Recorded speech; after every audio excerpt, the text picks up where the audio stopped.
1. The fact. This illustration depicts the mangrove forests. These mangrove forests are usually grown in saline, muddy, and partially waterlogged areas.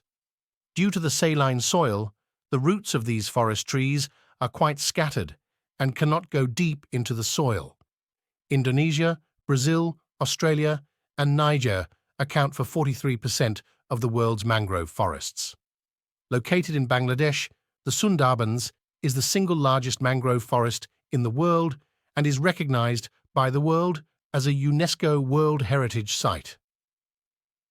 My thoughts on the mangrove forest. Personally, I find these different and unique forests a rare creation of nature. It protects us from many natural disasters. We need to protect our Sundarbans by any means. Also, the mangrove forest inspires me to fight against all odds and make my own place in the world.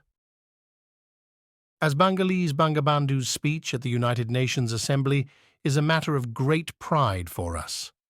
On September 25, 1974, Bangabandhu delivered his historic speech during the 29th session of the United Nations General Assembly, just a week after Bangladesh became a member of the UN.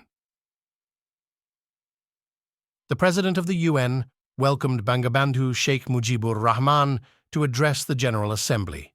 He started his speech by saying, "Today, as I stand before this assembly, I share with you profound satisfaction that the 75 million people of Bangladesh are now represented in this Parliament of Man." This speech is remarkable in the history of Bangladesh for primarily two reasons. Firstly, it marked the first time a speech was delivered in Bangla at the UN. Secondly, it introduced fresh ideas and policies aimed at building a brave new world, free of economic inequalities, social injustice, military aggression, and threats of nuclear war. How the pyramids at Giza were built is one of Egypt's biggest mysteries. These monumental tombs are relics of Egypt's Old Kingdom era and were constructed approximately 4,500 years ago. The pyramids were constructed throughout ancient Egyptian history as a means for pharaohs to display their power.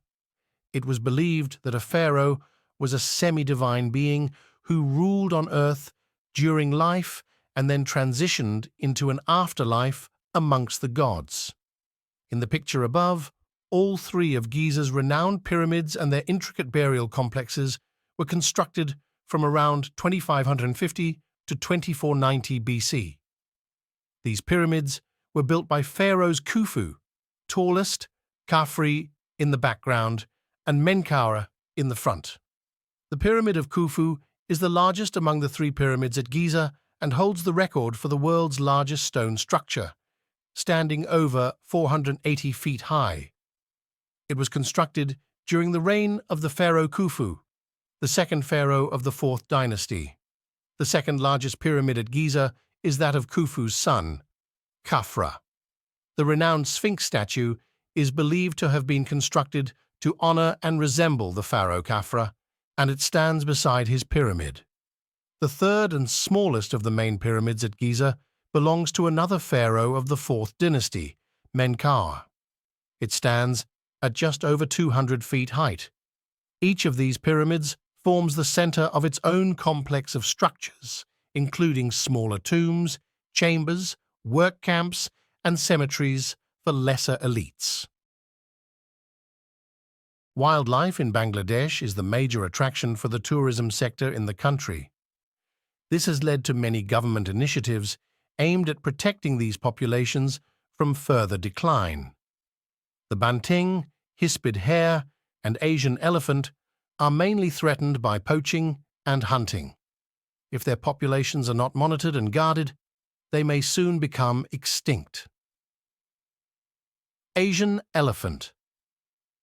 The trunk of the Asian elephant is believed to contain up to 60,000 muscles. It is used by the elephant for dusting, breathing, feeding, washing, and grasping, among other functions. The elephant has smooth skin, is grey in color, and has an average weight of 2.7 tons for females and 4 tons for males. Asian elephants are mainly found in Chattogram Hills of Bangladesh, an area less accessible to humans. As a result, human-elephant conflicts are few in this region. The primary threat to the Asian elephant's existence is habitat loss due to the increasing human population. Additionally, elephants face poaching threats as they are hunted for ivory, food, and leather. 1.3.1 Let's read the following note to know more about facts and opinions. Note: Facts and opinions. An important part of reading comprehension is determining a fact and an opinion in a text. The difference between facts and opinions is essential, especially when working to support an argument in an essay.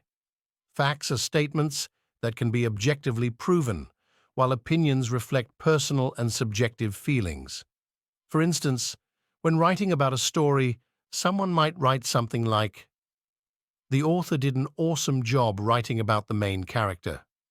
However, this statement would be an opinion because the idea that the author's job was awesome is subjective and may vary depending on the reader. Instead, the same person might write something like, "The author used several metaphors to describe the main character effectively." This would be a fact because the writer would be able to point out metaphors in the text that prove this. When we read a text, it is not always easy to distinguish between facts and opinions. To identify them, we need to read the passage sentence by sentence and ask 2 questions. 1. Can the statement be proven to be true or false? 2. Does the statement express the author's personal beliefs, ideas, or emotions about the topic? If the answer to the first question is, "It cannot be proven," and the answer to the second is, "It does," then the statement is an opinion. On the other hand, if the answer to the first question is, "It can be proven," and the answer to the second is, "It doesn't," then the statement is a fact. You can also look for certain cues to distinguish between facts and opinions in a text. Authors often use the following ways to write a fact. The research confirms. It is recently discovered that recent findings reveal that, according to source, are usually followed by a fact. However, it can also introduce an opinion. It is important to know that the source of the fact should be credible and trustworthy. Conversely, authors use the following clues to give their opinions. I think, I believe, I feel, in my opinion, some people think, my friends think, my parents think. Some people claim, argue, he, she claims, argues. Adjectives like always, never, awful, wonderful, beautiful, ugly, better, best, worst, delicious, disgusting, enjoyable, favorite, for, against, good, bad, inferior, superior, opposite, support, terrible, unfair, worthwhile. Learning to tell facts and opinions is one of the most important skills. It not only helps us to analyze information and distinguish between facts and opinions, but it also assists us in choosing reliable sources and making our independent decisions. This skill reflects your critical thinking ability and makes you more reading capable. In our daily lives, not everything that we hear or read is always true. We need to learn how to identify what is true and what is not. Therefore, it is important to be able to tell the differences between facts and opinions and decide what to believe and what is simply someone's viewpoint. This helps us resist attempts to influence, persuade, or pressure us. Ultimately, separating fact from opinion is central to understanding information.